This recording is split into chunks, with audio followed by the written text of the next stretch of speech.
Hello hello everyone, कैसे हो आप सब। मैं आशा करती हूँ आप सभी ठीक होंगे। मैं मैथमेटिक्स क्लास 12th का पढ़ा रही हूँ यहाँ पर। और क्लास 12th का मैथ्स का पार्ट 2 यहाँ पर मैंने शुरू किया था, जिसमें मैंने आपको चैप्टर 9 का डिफरेंशियल इक्वेशन करा रही थी। उसमें मैंने आपको 3 एक्सरसाइज करा दी थी। एक्सरसाइज 9.1 और 9.2 और 9.3। अब इसमें मैंने 9.3 में कुछ क्वेश्चन 1 से 10 तक कराए थे। उसमें अब थोड़ा सा मुझे आपको इंटीग्रल सिखाना है। इंटीग्रल सिखाने की वजह से मैंने नेक्स्ट एक चैप्टर शुरू किया है। उस चैप्टर नंबर 7 इंटीग्रल। पहले मैं इस चैप्टर को आपको डीपली पढ़ा देती हूँ, उसके बाद मैं चैप्टर को लेकर चलूंगी। ठीक है, चलिए आइए। ये हमारा मैथमेटिक्स क्लास 12 का पार्ट 2 है। जैसे पार्ट 2 मैथ्स में चैप्टर नंबर 7 इंटीग्रल है।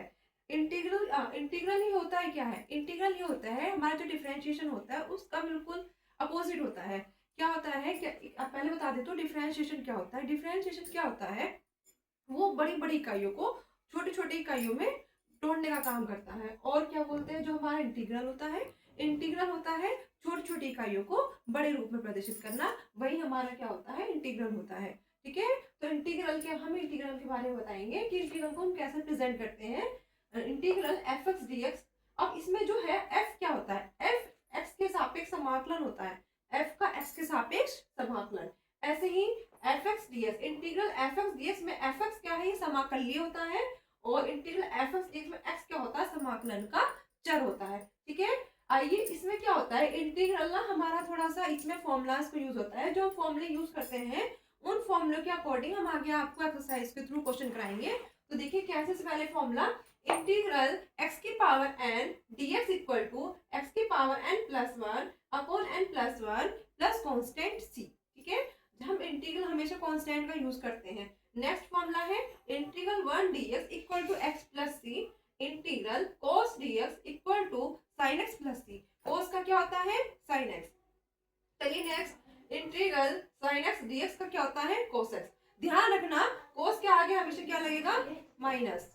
चलिए इंटीग्रल यहाँ पर हमने आपको बताया था इंटीग्रल cos x का, cos x dx क्या होता है यहाँ पर, sin x। Integral sin x dx का माइनस के cos x, integral sec square x tan x, integral cosec square x minus की cot x, integral sec x into tan x, इसका होता है हमारा sec x। सभी के साथ कांस्टेंट लगाना है। नेक्स्ट इंटीग्रल e की पावर x का e की power x, integral 1 upon x log x, इंटीग्रल e की पावर x e की power x log a base e, integral 1 अपॉन square root minus x square का sin इनवर्स x। और इसी में अगर cos में लगाएंगे तो cos का आगे लगा देते हैं यहाँ पर क्या, minus. Next integral 1 upon 1 plus x square dx, इसका होता है tan इनवर्स x। अगर हम कोड में लिखेंगे तो कोड में क्या आगे क्या लगाएंगे यहाँ पर, माइनस। ठीक है, next integral 1 upon x square minus one sec inverse x। sec inverse इसी का अगर हम कोसेक में लिखेंगे तो कोसेक का आगे क्या लगाएंगे, minus. Integral cosec x into cot x।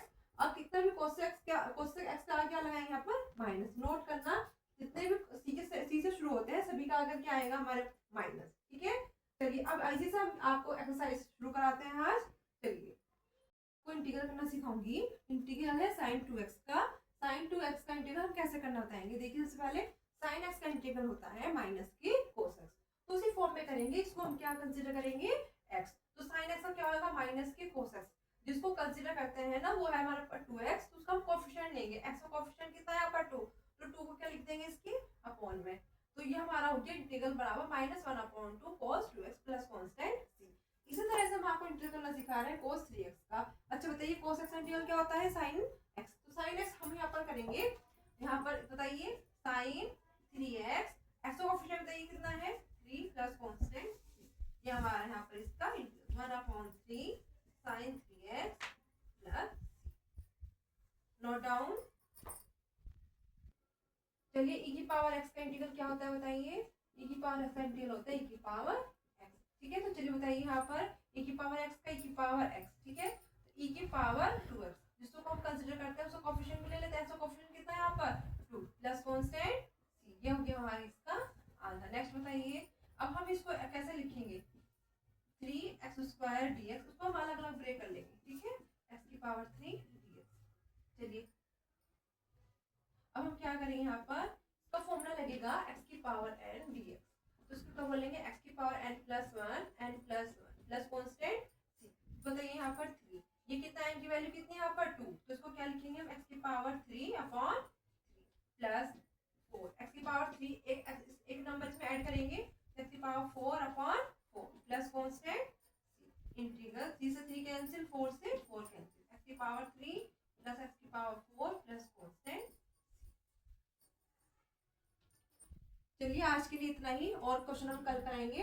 इसको आप फॉर्मूले और प्रैक्टिस कर लेना है फॉर्मूला की, सब सही फॉर्मूलों की, और जो हम जो उसके क्वेश्चन है वो कल कराते हैं। ठीक है।